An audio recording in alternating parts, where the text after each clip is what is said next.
Hi, this is Ben Ufana, and today I'm interviewing Merri.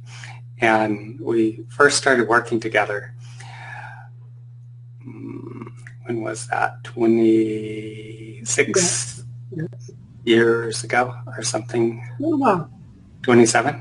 Long time ago. So I remember that first time I was helping a friend, and I got stung in the foot by a bee, which I'm allergic to them.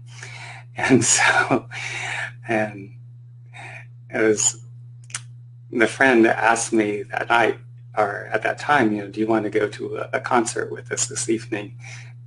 Who's playing? And she said, the Killer Bees. Not funny. And yeah, and they actually were playing in Kansas City at that time, that night, that evening. So I'm not sure how I heard about you worked for somebody. A what? At the time capsule. Yeah, and you did iridology and reflexology, and he was an herbalist. Yeah. And so when I came in, and you saw that swollen foot that I had, and so I spoke to your boss too, and I don't remember all the details of the interaction. It's been so many years, and at some point, I guess you were asking me about the work I did, and you wanted to try it. Okay, and so I went over to your place with my table, and we began to work. And I remember during that session, what I remember is the end of the session when you were crying hysterically, and I had absolutely no idea what was going on. I mean, this is very early, like in the beginning stages of my practice. And I felt so bad seeing you cry like that. The thing I knew, I just sat there, just caressing your back. And as that was happening, you were actually recovering memories of... I was also going through all the crying stages from infancy all the way up to 6 years old. Different kinds of crying. The baby would go, wah, wah, and then it kept progressing to like a 6-year-old would cry. And that's when my father left the house. Okay. All that trauma it's so interesting because I have all the memories of everything he did, but none of the trauma. The trauma was erased. I remember all of it. Still to this day, I remember all of it. And no trauma, no emotion about it. Which before that, all I had to do was think about my father. I would start crying. Wow. Okay. So you had been in psychotherapy for, I think, about 10 years at that point. Yeah. And despite the fact that you were going through psychotherapy all that time, you had been unable to recover the memories of what took place. It was like you had years that were just completely blacked out. Yes, the first memory was only when I was 1.5 years, and I remember all of it from 1.5 years. And every time my psychologist would put me under hypnosis and try to get me to remember, I would go fetal. I would just curl up, and I couldn't deal with it. The emotion was too strong. Yeah. That one session just cleared it off. It was amazing. Yeah. Well, I don't think it was all in just that one session. I mean, but I mean, that part of my trauma, I had much trauma in my childhood. Okay. But I have no trauma from that anymore. Yeah. Yeah, there was progressive, I could see, because as we were working over time, I could see that you were processing through deeper and deeper layers of all that. And what happens is, as we're doing this work, for those who are not familiar with my background, the type of work I do, I was fortunate enough to find myself living among a community of predominantly Kiowa, Apache, and some Comanche people further to the south. And so I ended up going into the ceremonies with the native elders in the community. And from there, I began an apprenticeship with one of the last surviving traditional doctors, what's known as a medicine man. And so he began to, during the apprentice, he would take portions of his own power, the gifts that he worked with, and he would transmit these gifts or powers to me. And at the time he would do this, he would do these transmissions. It would, the force of it was so great that it would knock me out momentarily, and he would stand behind me or have somebody standing behind me to catch me when you do this, so I didn't just split my head open or something by falling backwards. And I would feel this tremendous high initially, and then that power, that presence would lay dormant within me. And then it was around the time that I was graduating college, and then shortly thereafter when I moved to Kansas City, that I began working with people. And let's see, how long ago was this? I'm dating myself, 29 years ago now. And so I'm not sure exactly, I think maybe it was about a year or two after moving to Kansas City that, anyway, so I wandered into the store where you were working at that time. And in the beginning, I really didn't know anything about childhood sexual trauma. I was just grossly ignorant.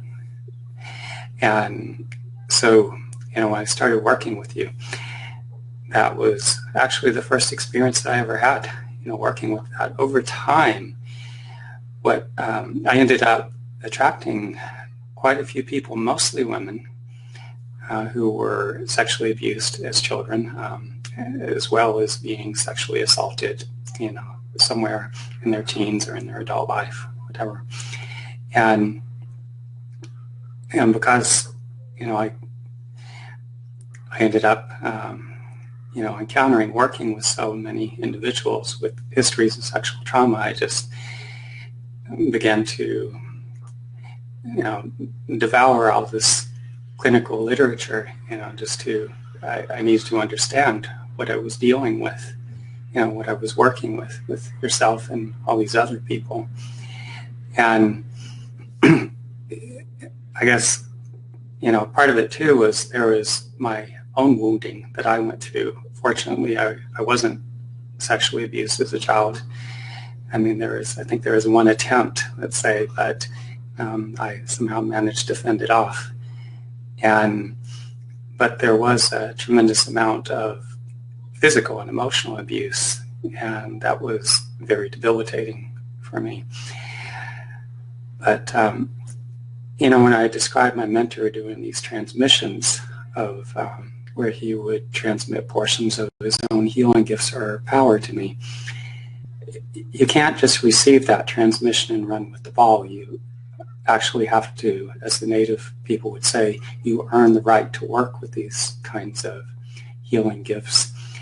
And so part of the training involves what they call the vision quest, where we go alone into the mountains for 4 days and nights without food or water to fast. And during the vision quest, I was just assuming that I would just continue to grow more powerful, receive additional gifts of healing, as my mentor had done, that he spoke to me about many times. And yes, that did happen. But what I didn't know and didn't understand was that during the vision quest, this presence would come into my body, and portions of it would be like a near-death experience. I could feel parts of my life flashing before my eyes, and there would be various themes like abandonment or betrayal, anger, being taken advantage of, all these kinds of things. And there would be like a whole succession of events, many of which I had completely forgotten, and yet all these feelings, these memories, these emotions, all these things would be coming to the surface. And I would be digesting them, and I'd come out the other side, and I would feel a greater sense of relief and freedom because I was no longer carrying all this debilitating trauma that had incapacitated me. And it had gone down successively in stages. You know, each time I went, it's continued to work deeper and deeper and deeper into my body. So I've been going on the vision quest twice a year since 92, something like that. So, and you know, I worked through a tremendous amount there. And a lot of people in our Western society have this mindset of, when am I done? You know, how many sessions do I have to do? Are you alive? Right. Well, you know, I was fortunate for me living among the Native Americans, seeing these traditional doctors, how they would continue to go on the vision quest throughout the course of their life. And even the people who weren't doctors, they would participate in the ceremonial healing practices, and they would go year after year after year, and they'd continue to develop and become more powerful. And then training later with the master from China in the internal martial arts that has its roots in Taoism. And so they would do just years and years of intensive practice to continually develop their bodies and minds. And you would see how they became progressively more and more and more powerful over time. And also spending time in India and Sri Lanka. So being among a number of different cultures with traditions, people who possess tremendous levels of power that function at levels far beyond the range of what many people in our Wonder Bread culture here would even consider humanly possible. So, and you know, there was, on one hand, I was having to heal the trauma of my own past. And that was, especially during the time that I lived in Kansas City, that was the time when I was beginning to work, and I was very much wounded myself, so I was healing my own traumas at this time. And then, as I said, you were the first person to my awareness that had a history of childhood physical and sexual abuse that I worked with, and not knowing anything about that. So there's a great deal of learning and education, having to heal my own history of trauma, my own deep wounds, and at the same time working with yourself and other individuals, and just doing a tremendous amount of study, you know, because when people come to me with various issues or concerns, I need to understand as much as I possibly can about, you know, what am I working with here. So what I found is that working with individuals, histories of childhood sexual trauma, say when you're going through that experience, you know, at the time these things are happening, you know, being abused by your father, it's, as a child, that's too much to be able to process. You know, it just overwhelms our bodies and minds when we're subjected to these kinds of experiences, and, you know, horrific experiences. And so what happens is we're experiencing these overwhelming emotions. We're internalizing these emotions, the memories, the you know, the impressions of what has taken place. We're internalizing, we're absorbing the energies, the emotions of those individuals who are perpetrating against us at the time. And because we don't have the resources or faculties to process what's happening, then it splits off within our psyche. You know, the body and mind is many ways like the hard drive of a computer. It just, whatever we're not able to process, our bodies is just going to hold on to it and store it. It's that overwhelming emotional response that we're unable to process that's going to create biochemical changes within the brain. It's going to cause changes within the neurostructure of the brain itself. It's going to determine how the brain actually develops. And there's also, as I work with people, one of the things I notice is that as I look into the subtle bodies, the aura and the layers of the aura and the chakras, is that the chakras in many instances, they fail to ever fully develop, and they often appear very damaged and disfigured. And the chakras, in many ways, they help to sustain the internal organs. They facilitate their functioning. And so when they become very damaged, distorted, well, on a number of levels, it's reflecting the functioning of the brain and the other internal organs of the body. It's reflecting all that intense emotional chaos, because suffering, the trauma of sexual abuse, all that intense, painful emotion, and the trauma never just goes away. It is stored in the body where it incubates. I think it was more confusion than trauma, because I didn't understand that there was anything wrong with what happened at 1.5. I just was confused, and it led me to have a sexual appetite at a very young age, number one, and not knowing what to do with it. Well, see, that's typical as well. It can go, on one hand, there can be a shutting down sexually, and a good percentage of people who are sexually abused will just completely shut down. On the other hand, there could be the opposite extreme of becoming promiscuous and also very indiscriminate or very poor judgment when it comes to sexual partners. And so in a way, that's like a reenactment of the trauma actually itself. Attracted to people who were abused. Yeah. And people who end up being abusive. It took me a long time to figure that one out and stop it. Yeah. Well, that's a big part of the healing process that one goes through in this work, is that as there's deeper and deeper levels of processing of all that emotion, and basically go into rebuild the subtle bodies, the chakras, the layers of the aura, to the changes that happen biochemically within the brain, and the restructuring, the neural structure itself, there's a tremendous cleaning up. And so a lot of the kind of craziness, the chaotic acting out, the extreme dysfunction that comes from having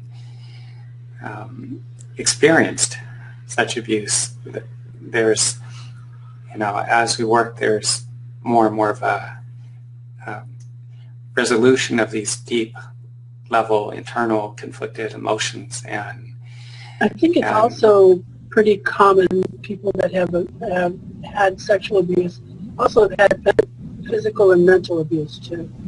That was a little more difficult for me to get over than the sexual. Right.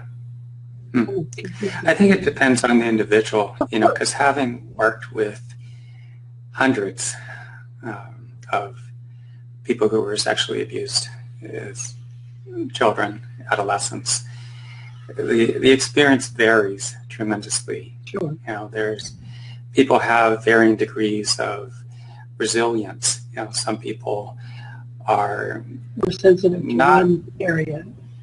Yeah, not quite so adversely affected, or at least they don't exhibit the symptoms as much as other people.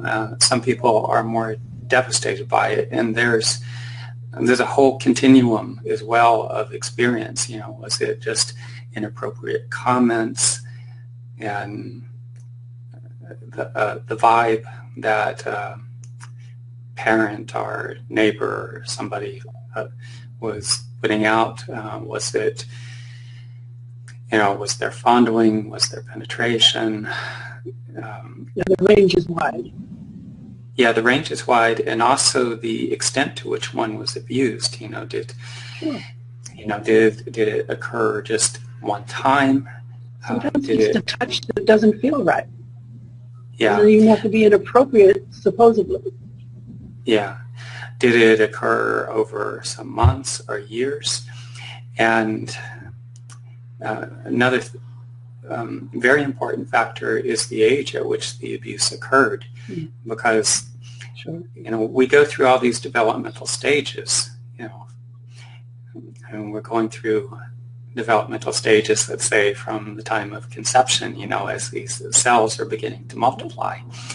And then there's, things that happen while we're in the womb, the emotional state of our mother, what she was going through. Relationship with the father. Yeah, relationship with the father. I mean, it really concerns me when I see, for instance, what's happening in Syria and the trauma that so many of these people are going through. And so these women that are carrying a child, and, you have instances where, the mother is, purposefully shot, while she's holding that child within. And, and so the traumas that especially the mother is going through, and then, from the time we come into this world, as an infant, we're extremely empathic as a child. We don't really have we haven't developed that structure, that core identity or anything. And so we tend to empathically just absorb a lot of the emotions and conflicts that our parents are going through. So in any case, what I see is when somebody is sexually abused, and that's happened when they were in infancy or as a toddler or something, the severity of the trauma can be much greater. Whereas, if it happens later down the road, maybe some things happen further down, by the time they're an adolescent, let's say. By that time, an individual has developed more of the resources or faculties, a greater foundation, and so they tend to be less adversely affected by that. But it's, to work with people with childhood sexual abuse and other forms of trauma, I would say of all the trauma, the childhood sexual abuse, to me, seems to be the most insidious or the most devastating. And, initially there can be a very strong emotional reaction release. Sometimes there could be the physical release. I've had instances where some people would say after the sessions they would experience bouts of diarrhea, or they would, actually throw up or something. They would have this sense of purging. Huge, Sense of purging. Yeah, there'd be a purging. That's on a physiological level. But there would also be a tremendous amount of emotion surfacing. There would be the memories that would begin to resurface of those experiences. And as we work, or continue working, what happens is there's that presence working through me goes in, and it's able to begin to, it takes all this, there's all this highly charged emotional content. What I said, it never just goes away. It sits in the body and it just incubates over time. And so, it's, in many respects, it's akin to having an infection within the body. And in the body, mind, what it's doing, it's, you're doing the best you can to get through life. And so it establishes defense structures or mechanisms. It just pushes it into the background. And so you're staying up here, more in your conscious mind and the parts of you that are able to function. You're doing the best you can to get down the road and just function from one day to the next. But there could be all these intrusive symptoms, nightmares and flashbacks and being hypervigilant and very anxious and being easily triggered. I remember I had a girlfriend for a very short time years back that, just the act of, becoming intimate on any level, could easily begin to trigger all these intrusive memories and emotions.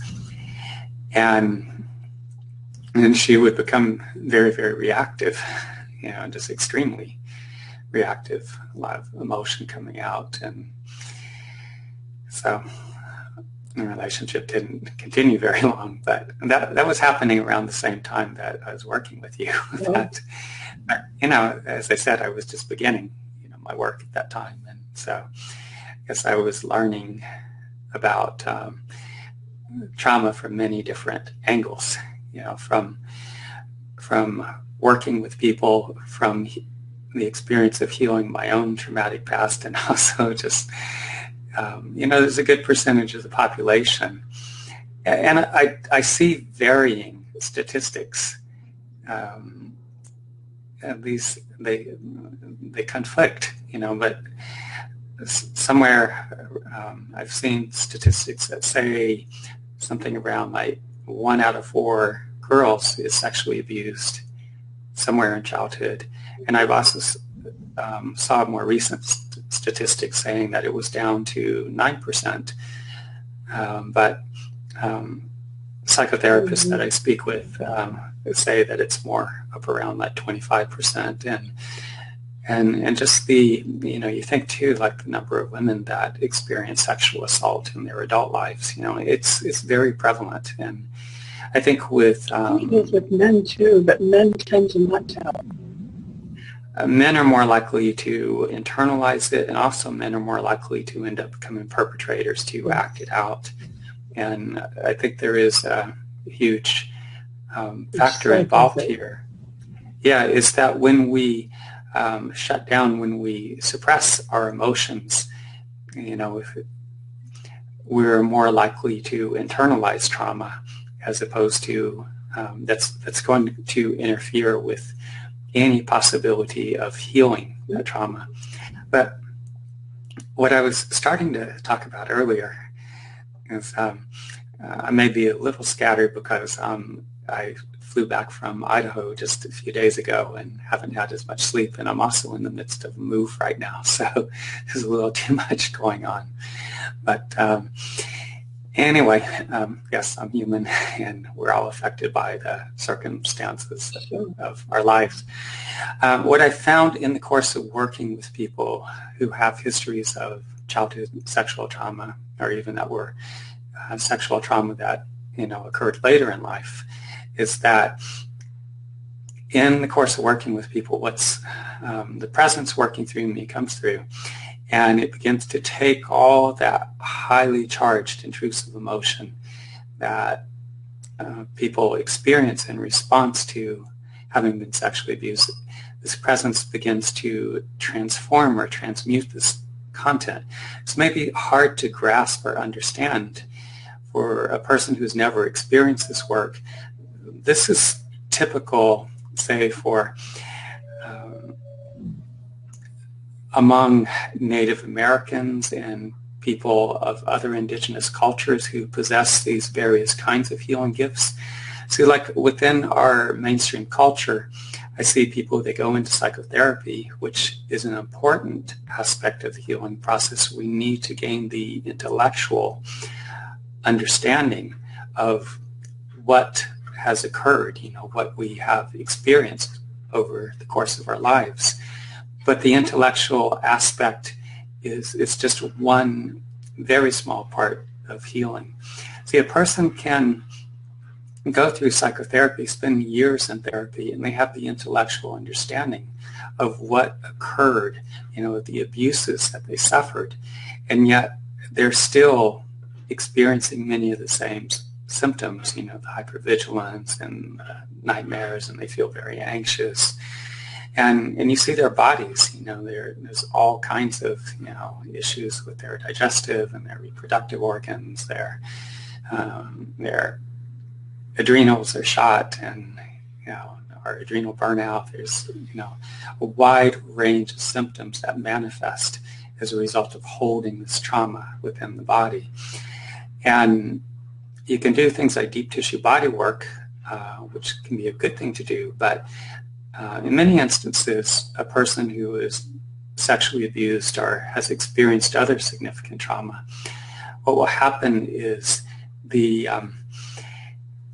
all that highly charged intrusive emotion that will break free, that will break loose, and the person doesn't have the faculties to really process all that highly charged intrusive emotional content.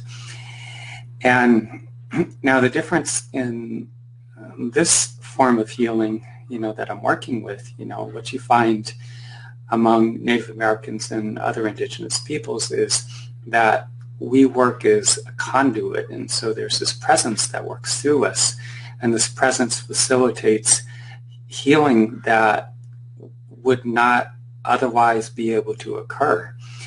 I experienced this over time going through the Vision Quest, and what I find working with people, this presence takes all this highly charged intrusive emotional content and begins to transform or transmute it so that it can actually be digested and integrated. It neutralizes it. In the process of transforming it, it becomes fuel for growth. And over time, as that happens, the other thing that's going on, again, is, there's the restructuring, as I said, the chakras, the layers of the aura. There can be all this intense chaos, this dissonance. It's not all the chakras in the aura. I mean, they correspond with the internal organs and systems and the brain and all that, and they reflect the activity thereof.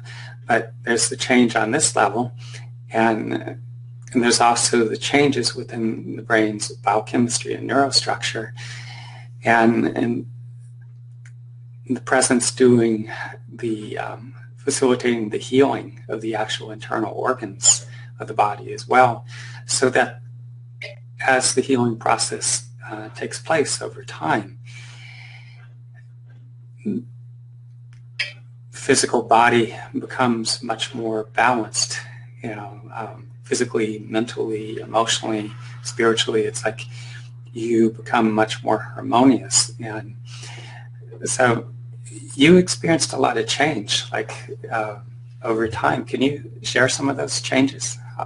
Well, some of the changes that I've gone through have been all emotional, physical, and spiritual. I've become a lot more peaceful with myself and with others. I don't react as quickly as I used to. I can think about what I'm going to do and what I'm going to say before spurting it out. A lot of physical healing. I've dropped some weight. It's taken a while.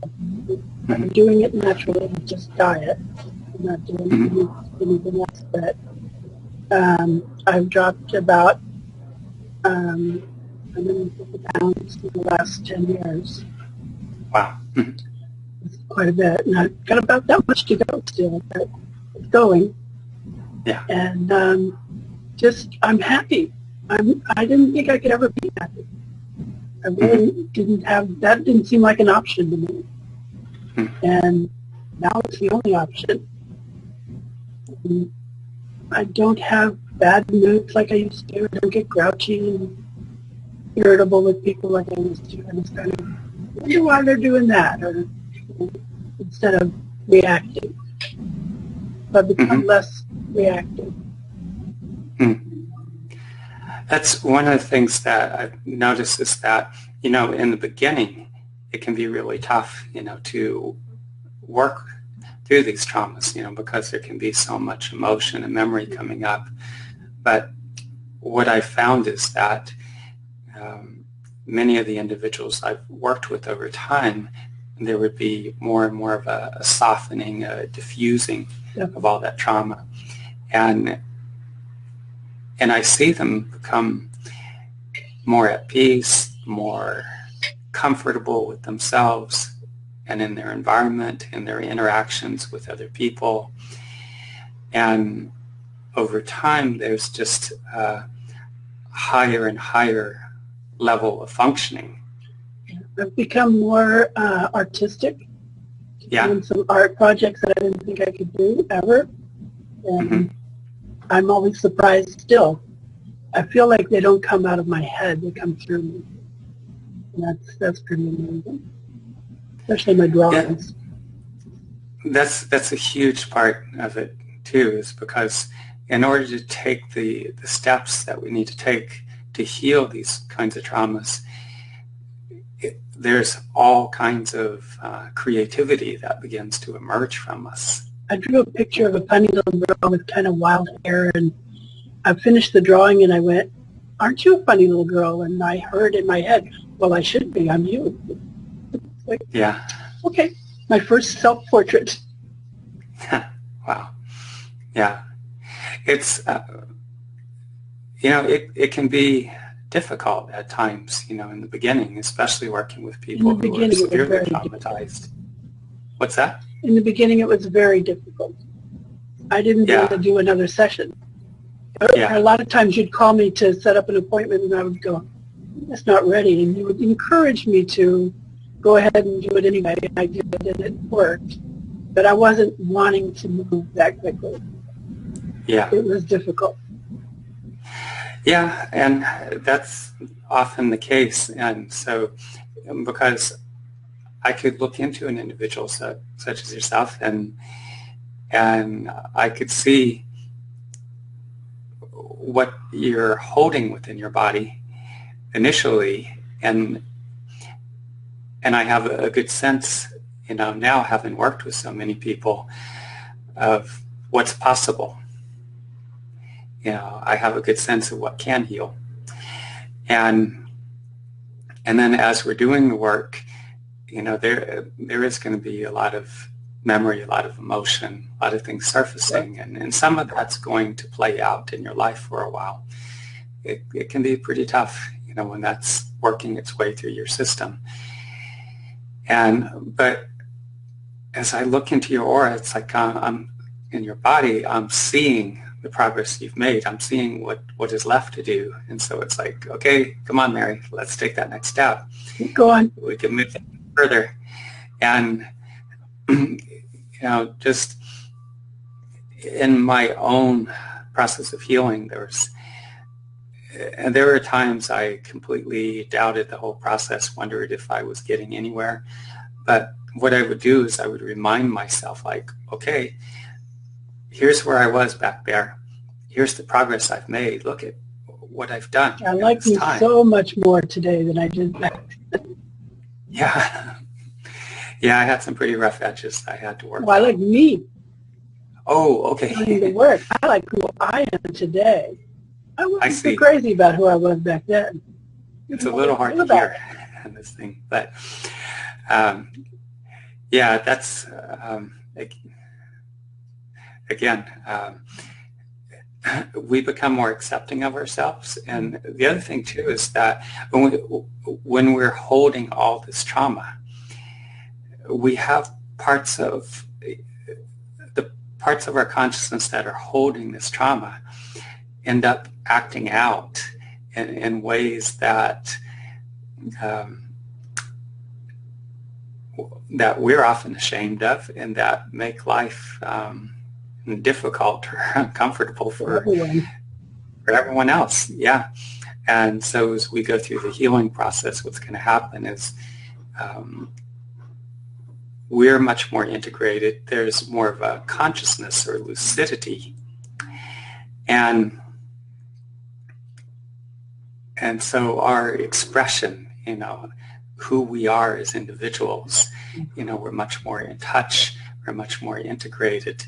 And the expression of who we are is more aligned with more of our true, authentic core self, you know, and that's, you know, I see that working with people. I see all of the woundedness. I see the trauma that people carry within their bodies and minds.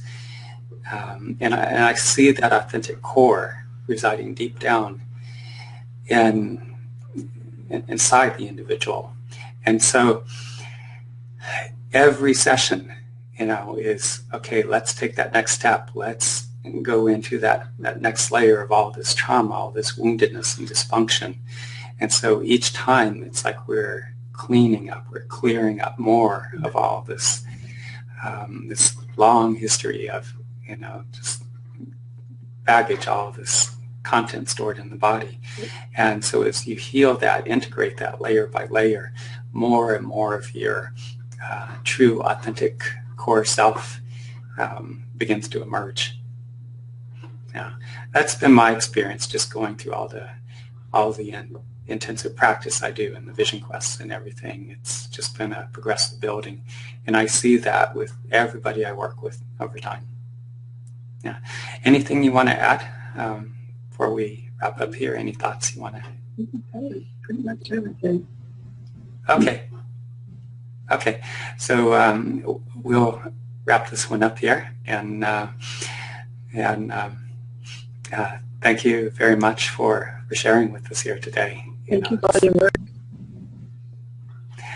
Oh, you're very welcome. Okay.